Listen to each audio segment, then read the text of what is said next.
নাটক করছি রিটায়ারমেন্টের পর, আর ওকে যদি তখন থেকে সব করতে দিতাম তাহলে আজকে ও যে পজিশনে গেছে সেখানে যেতে পারতো। আগামী 29শে মে দুপুর 12টায় জি বাংলা অরিজিনালসে আসতে চলেছে খোকাবাবুর প্রত্যাবর্তন। টলিস্কোপ এন্টারটেনমেন্টের ক্যামেরা পেয়ে গিয়েছিল এই ছবির কলাকুশলীদের। কি জানালেন তারা এই ছবি নিয়ে? চলুন শুনে নি আজকের পর্বে। আগামী 29শে মে রবিবার দুপুর 12টায় অবশ্যই অবশ্যই খোকাবাবুর প্রত্যাবর্তন দেখুন। না দেখে মনে হচ্ছে ডাইরেক্ট করি, মানে ডিসিপ্লিনের বাপ মানি। আমার দুপুর 12টার সময়টা নিয়ে একটা খটকা আছে। সেই ওজন চরিত্রে এবার আপনাদের আমাকে পছন্দ হয় কিনা আপনারা প্লিজ বলবেন। সৌম্য ইজ আমার ধারণা ভবিষ্যতের স্টার। হ্যাঁ, রনিদার সাথে আমি আগে অনেক কাজ করেছি। আমার চরিত্র বলতে আমাকে যখন এই চরিত্রটার জন্য বলা হয় দেন আমাকে স্ক্রিপ্টটা পাঠানো হয়। আমার খুব ভালো লেগেছিল স্ক্রিপ্টটা পড়ে। ক্যারেক্টারটা ভীষণ মজার একটা ক্যারেক্টার, অ্যাসিস্ট্যান্ট ডিরেক্টর। আমি বলেছিলাম হ্যাঁ আমি করবো চরিত্রটা, কেন কি চরিত্রটা পড়েই আমার খুব ভালো লেগে গেছিল। তো চরিত্রটা ভীষণ মজার। অ্যাসিস্ট্যান্ট ডিরেক্টররা যেরকম প্রচণ্ড পরিশ্রমী হয়, প্রচণ্ড তারা মানে খাটতে ভালোবাসে বা কাজ করতে ভালোবাসে, এরকমই একটা চরিত্র। মানে সারাক্ষণ শুধু কাজ করে গেছি আর ডিরেক্টরের অর্ডার শুনে গেছি। কাজটা করা আমাদের কাছে, যেহেতু অভিনয়টা আমরা ভালোবেসে করি, সেটা খুবই একটা প্যাশনের জায়গা। তার মধ্যে যখন নাকি এক একটা ড্রাই দৃশ্য যখন পড়ি এবং সেটা যখন করতে গিয়ে সৌমিক, এই ছবির ডিরেক্টর, অনেক পুরনো বন্ধু, তো আমরা প্রায় একসাথে কেরিয়ার শুরু করেছি। এবং এই প্রসঙ্গে বলে রাখি, এটা আমার জি বাংলা অরিজিনালসের প্রথম কাজ। এর আগে আমি জি বাংলা বাংলার সাথে ওতপ্রোতভাবে যুক্ত। দীর্ঘদিন আমি একটা রিয়েলিটি শো জারি করেছি, প্রায় 10 বছর, কিন্তু অরিজিনালসের আগে কখনো করা হয়নি। আগে যখন টেলিফিল্ম হতো সেই সব করেছি, সিরিয়াল যখন করতাম, টেলিভিশনের কাজ করতাম, করেছি। কিন্তু এমনি কাজের ব্যাপারটা আমাদের এখন একটা জিনিস হয়ে গেছে, আমাদের কাজের সময়টা অনেকক্ষণ হয়ে গেছে। মানে খুব দ্রুত আমাদের একটা কাজ করে ফেলতে হয় এবং একটা যে সময়টা আমরা হাতে পাই তাতে প্রায় আমাদের কুলির মতো খাটতে হয়। কাজে তার মধ্যে মজার ঘটনা নিশ্চয়ই ঘটে, কিন্তু আলটিমেটলি সেটা আমাদের কাছে খুব শ্রমসাধ্য কাজ। মানে বাইরে থেকে একটা কোনো কমেডি দৃশ্য দেখে দর্শক হাসছেন, তার মানে আমরা খুব হাসতে হাসতে ওটা করেছি তা নয়। আমরা যখন করেছি তখন হয়তো আমাদের মাথায় ভূতের মতো চেপে রয়েছে যে আরো নখানা সিন তুলতে হবে। কাজেই বিভিন্ন জনের বিভিন্ন রকম প্রফেশন থাকে। মানে কাউকে যদি বলা হয় ডাক্তারের কাজটা আপনার খুব মজার, আপনি তার একটা মজার অভিজ্ঞতা বলুন তো। বা কোনো অ্যাকাউন্টেন্টকে যদি বলা হয়, চার্টার্ড অ্যাকাউন্টেন্টকে, আপনার কাছে খুব মজার। আমাদের প্রফেশন এটা, কাজেই আমরা সকালবেলা গিয়ে রাত অব্দি এই কাজটা করি। এবার মানুষ মজা পাচ্ছেন, এন্টারটেইন হচ্ছেন, সেটা আমাদের সৌভাগ্য। আমি প্রথমে আমি একটু নার্ভাস ছিলাম। তার কারণ হচ্ছে রজতাবদাকে আমি ছোটবেলা থেকে দেখে এসেছি স্ক্রিনে, তো সেখানে অভিনয় করব, স্ক্রিন শেয়ার করব, তো আমি ভীষণভাবে নার্ভাস ছিলাম। তো তারপর প্রথম দিন যখন আমি প্রথম দিন গিয়েই দেখছি রজতাবদার সঙ্গেই আমার সিন, তো আরো যথারীতি আরো নার্ভাস হয়ে পড়েছি। তারপর সিন করতে গিয়ে যেটা হয়েছে, রজতাবদার থেকে আমি যে জিনিসগুলো পেয়েছি, আমাকে কিছু কিছু ডায়লগে বলে তুই এই জায়গাটা এরকম ভাবে কর, তুই এই কথাটা না তুই এরকম ভাবে বল। তো প্রচন্ড সাপোর্ট পেয়েছি, এতটা সাপোর্ট পাবো আমি ভাবিনি। থ্যাংক ইউ, প্রচন্ড সাপোর্ট পেয়েছি। তো তারপর আরো অনেকেই ছিল, মিশকা দি, মধুমিতা দি, সবাই মানে সবার সঙ্গে আমার প্রথম কাজ এটা। তো আমার কখনো মনেই হয়নি যে কাজ করতে গিয়ে যে সবার সঙ্গে আমি নতুন কাজ করছি। সবাই এত সাপোর্ট করেছে আমাকে, খুব ভালো লেগেছে সবার সঙ্গে কাজ করতে। আর কাজের অবসরে যেটা হয়েছে, আমরা অর্ধেকটা সময় আমরা খাবার দাবার খেয়ে কাটিয়ে দিয়েছি। তোমরা খাওয়া দাওয়া খাও নাকি ডায়েট করো? না, আমরা কিন্তু একদিনও আমরা ওখানে গিয়ে ডায়েট করি না। বাড়িতে হয়তো ওই টুকটাক ডায়েট আমার চলে, কিন্তু বাইরে গিয়ে মানে এই কাজের সময়টাতে আমরা মোটামুটি যে কয়দিন আমাদের শুটটা চলেছে, আমরা খাবার দাবার খেয়েই কাটিয়ে দিয়েছি। বিরিয়ানি, এগ রোল, শেক, তো নানান রকম খাবার খেয়ে যখন একটু অবসর পেয়েছি সুইগি, ব্যাস অর্ডার করছি, খাবার খাচ্ছি, এরকম ভাবে কেটে গেল। খুব ভালো এক্সপিরিয়েন্স, খুব ভালো লেগেছে আমার সবার সঙ্গে কাজ করে। তুমি কি খাবার দাবার খাও নাকি ডায়েট করো? না, দেখে মনে হচ্ছে ডায়েট করি। আসলে ব্যাপারটা হচ্ছে যে শুটিং এর সময় বিভিন্ন জায়গায় শুট করে, সব সময় যে খুব নিজের পছন্দের খাবার পাওয়া যায় তা নয়। এবং আমার যেহেতু ব্যালেন্স ব্যাপারটা জীবনে একেবারেই নেই, কাজে সকালবেলা হয়তো 8টা কচুরি খেয়ে ফেললাম, তারপর মনে হলো লাঞ্চে আর খাবো না, কাজে তখন আবার টক দই শশা খেয়ে ন্যাকামি করলাম। বিকেলবেলা আবার তারপরে 7টা নাগাদ ডাবল চিকেন দিয়ে একটা রোল খেয়ে ফেললাম, তারপর আবার ডিনারটা করলাম না। মানে ডিসিপ্লিনের বাপ মানি। কিন্তু ওদের ক্ষেত্রে যেটা হয়েছে, ওরা মাঝখানে খানিকটা সময় পেয়েছে বলে নিজেদের মধ্যে একটু গল্প করতে পেরেছে, খাওয়া দাওয়া করতে পেরেছে। আমাকে বাটনা বেটে দেওয়া হয়েছে, মানে 5 দিন ধরে 12 থেকে 14 ঘন্টা আমাকে বেটে দেওয়া হয়েছে পুরো। কাজেই ওই একটা সিন করে জামা খুলতে পরে স্ক্রিপ্ট, তারপরে দৃশ্য, এবং সেটাকে তখন ইম্প্রোভাইজ করে নেওয়া। কারণ স্ক্রিপ্টে ন্যাচারালি যেরকম ভাবে থাকে, আর স্ক্রিপ্টটাও যেহেতু খুব অল্প দিনে আমাদের প্রত্যেককেই, মানে একদম প্রি প্রোডাকশন থেকে পুরোটাই আমাদের একটু তাড়াহুড়োর মধ্যে হয়েছিল। কাজে অনেক সময়ই আমাদের কাছে যে স্ক্রিপ্টটা এসছে, উনি বাস থেকে নামলেন, চায়ের দোকানে কথা বললেন এবং তারপর চলে গেলেন। চায়ের দোকানে কি কথা বললেন সেটা স্ক্রিপ্টে লেখা ছিল না। কাজে আমাদের তখন বসে কি বলতে পারে বলে সবার শ্রাদ্ধ করতে তখন তুই এটা বল, তাহলে দেখি এটার উত্তর এটা দিলে কি হয়, না এটা ওয়ার্ক করছে না, এই করে বানাতে হয়েছে। তাতে একটা মজা থাকে কাজ করার, দৃশ্যগুলো খুব জ্যান্ত হয়, প্রত্যেকের ইনপুটস থাকে। এটা তো একটা কালেকটিভ ওয়ার্ক, কোনো মানে এককভাবে কিছু করার জায়গা নয়, প্রত্যেকের সাপোর্ট দরকার হয়, প্রত্যেকের। ও যে কাজটা করছে, ও যদি সেটা চমৎকার ভাবে করে, তাহলেই আমি যেটা করছি একই দৃশ্যে দর্শক তো আলাদা করে কাউকে দেখবে না, গোটা দৃশ্যটা দেখবে। একটা গল্প বলা হচ্ছে, তাকে একটা কোনো কতগুলো মুহূর্ত দেওয়া হচ্ছে, কতগুলো অনুভূতি পৌঁছে দেওয়া হচ্ছে, মজা পৌঁছে দেওয়া হচ্ছে। কাজে সবাই মিলে ওটা তখন করতে গেলে যেটা হয়, সেটার জন্যে আমাদের ওই সবারই তখন ডিরেক্টরিং মানে বলছেন, আমরা আবার বলছি দেখ না এটা এরকম ভাবে যদি একটু করো না, এটা একেবারেই করো না, এটা জঘন্য হচ্ছে, এইসবের মধ্যে দিয়ে চলতে থাকে পুরোটা। তুমি নিজে কতটা আশীর্বাদ দিয়ে এই ছবিটা নিয়ে? আমার দুপুর 12টার সময়টা নিয়ে একটা খটকা আছে। রোববারের দুপুর 12টা, এই সময়টা মানে ছবিটা তো একটু 2.5-3 ঘন্টা লাগবে, বিজ্ঞাপন সবকিছু নিয়ে। এবার রোববার দুপুর 12টা থেকে 2:30 বা 3টে অব্দি সময়, তার একটা সময় অব্দি হচ্ছে মানুষের স্নান খাওয়া দাওয়া, যেহেতু ছুটির দিন থাকে, দেরি করে করা, এবং তারপর খেয়ে দিয়ে একটু শুয়ে পড়ার একটা টেন্ডেন্সি থাকে। কাজেই কাজটা তো আগে তাদের দেখতে হবে, দেখে ভালো লেগে সেখানটায় হয়তো থেকে গেল। কিন্তু এখন আমাদের চারদিকে এত এন্টারটেনমেন্টের স্রোত, এত ওটিটি প্ল্যাটফর্ম রয়েছে, সিনেমা হল আবার খুলে গিয়েছে, থিয়েটার হল খুলে গিয়েছে, বিভিন্ন জায়গায় এত কিছু হচ্ছে, টেলিভিশনে নতুন কাজ, সেখানটায় কাজটা ভাল লেগে গেল বলে সেদিন তিনি দুপুরে খেলেন না, স্নান করলেন না, কিচ্ছু করলেন না, বসে তিনি 11:30 বা 12:15 খুলে 3টে অব্দি টানা দেখতে থাকলেন। এটা একটু বেশি আশা করা। কাজেই যদি সেটা হয়, মানে আমার কাজের কোয়ালিটি নিয়ে কোনো খটকা নেই, আমার মনে হচ্ছে যেই সময়টায় পড়ছে সেটা দর্শকের কাছ থেকে হয়তো একটু বেশি ডিমান্ড করা হচ্ছে। কাজেই আমি জানি না, মানে পরে তো আবার এগুলো ওই জি5-এ যখন নাকি পড়ে, তখন হয়তো আমরা দেখতে পাবো যে অনেক বেশি ভিউয়ারশিপ পেলাম, কিন্তু আলটিমেটলি যখন দেখবো, আমি কোয়ালিটির দিক থেকে বলছি না, সময়টার জন্য আমার মনে হচ্ছে যে একটু হয়তো সেটা আমরা একটু চাপে পড়ে গেলাম। আমি জানি না, যদি আমি ভুল প্রমাণিত হই তাহলে আমি সব থেকে বেশি খুশি হব, কারণ একটা কাজ আমরা প্রত্যেকে খুব খেটে করি। কাজেই সেটা যদি সব মানুষের কাছে পৌঁছয়, যে আনন্দটা আমরা দেওয়ার চেষ্টা করছি, সেটার যদি কোনামাত্র তাদের কাছে সেই আনন্দটা, সেই এন্টারটেনমেন্টটা পৌঁছয়, তাহলেই আমাদের সার্থকতা।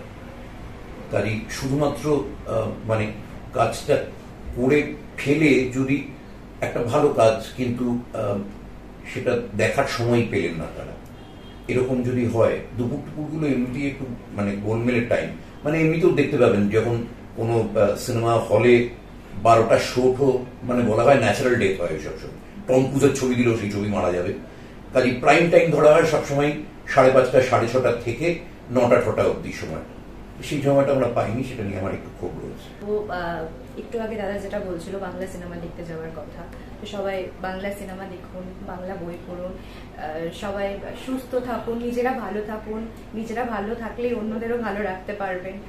তো আর যে টাইমটা নিয়ে যেটা দাদা বলছিল যে 12টায় ওই সময়টা নিয়ে সত্যি মানে আমারও একটু খটকা লেগেছিল যে 12টায় কেন কি এর আগে যে অরিজিনাল যে সিনেমাগুলো আমরা দেখে এসেছি সব সন্ধ্যেবেলায় আমরা দেখেছি, তো 12টায় যে সময়টা সেই সময়টা নিয়ে আমারও একটু খটকা আছে।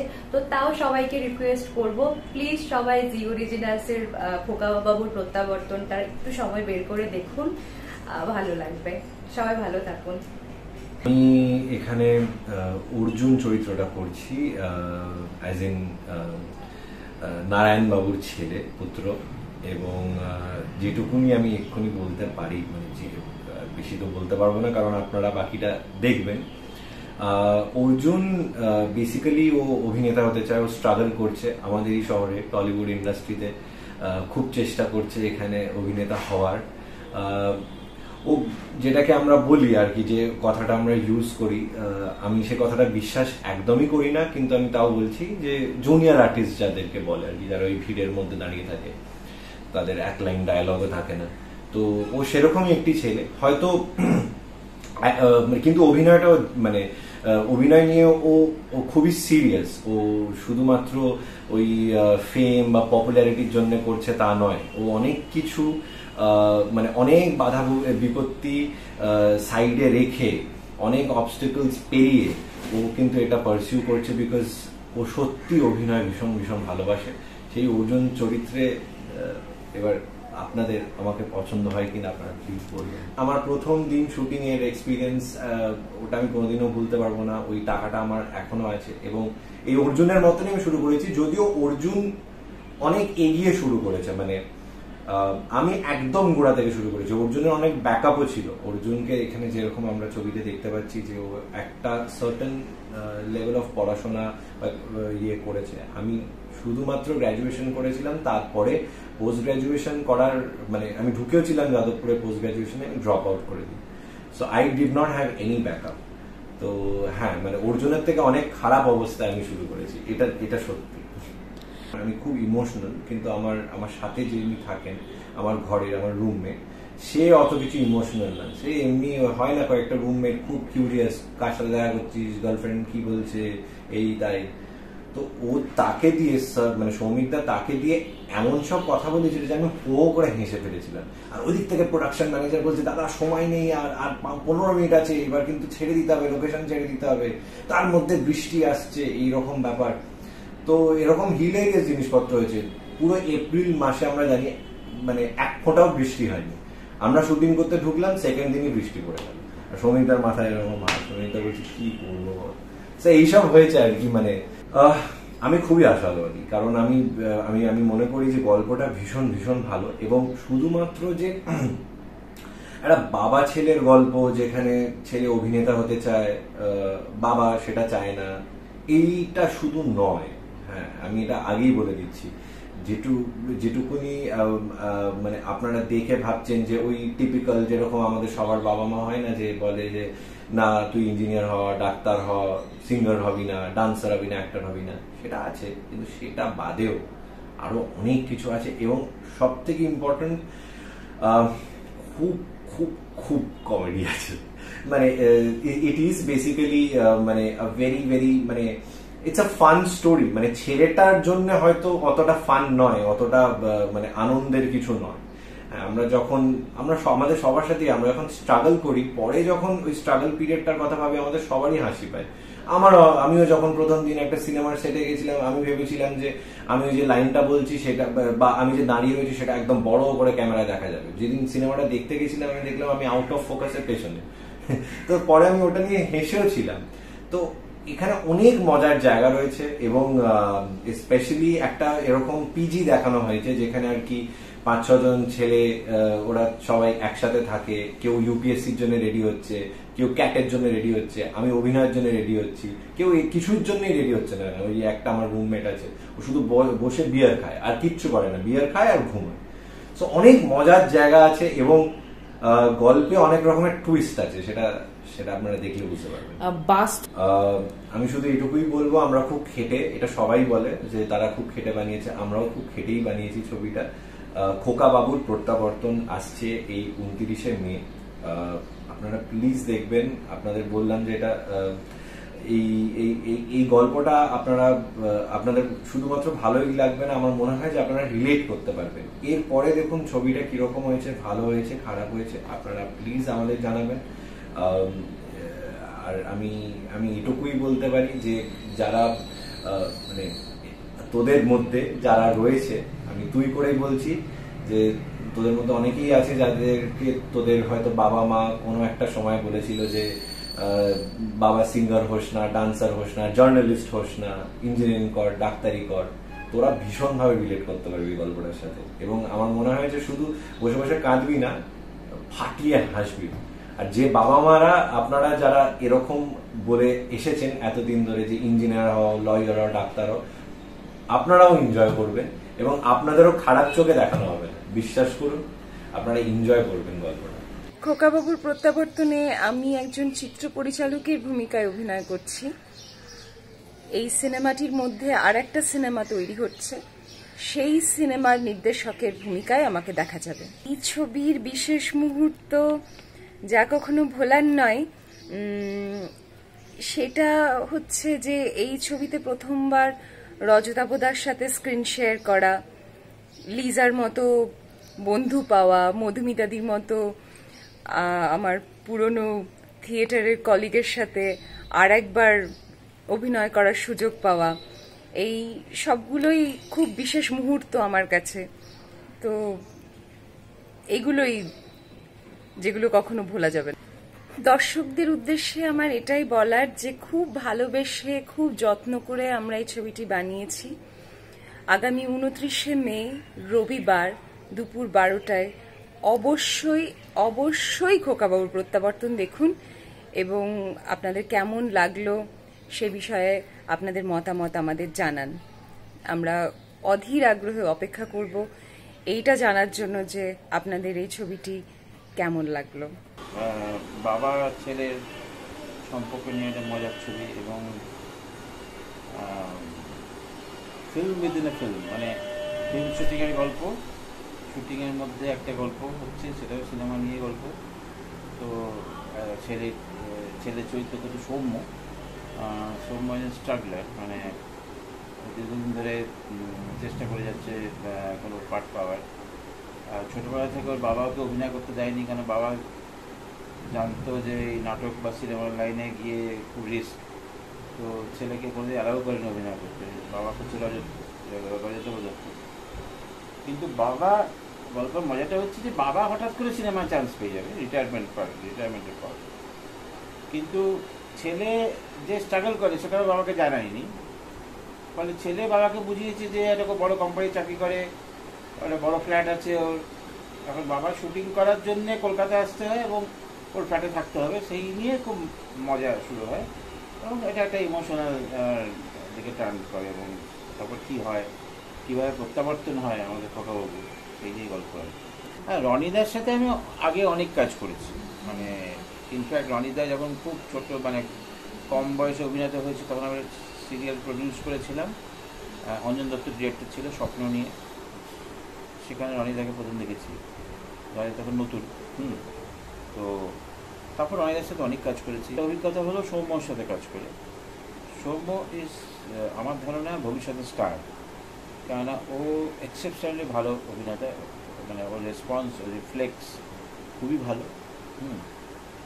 এবং আরেকটা তো ঘটনা যে মানে অভিনয় করতে গেলে ভালো মানুষও হতে হয়।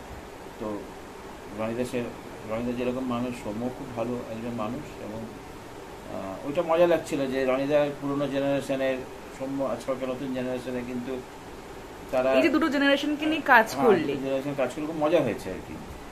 জি বাংলা সিনেমা অরিজিনাল সে দেখুন খোকাবাবুর প্রত্যাবর্তন 29শে মে রবিবার বেলা 12টায় জি বাংলা সিনেমায়।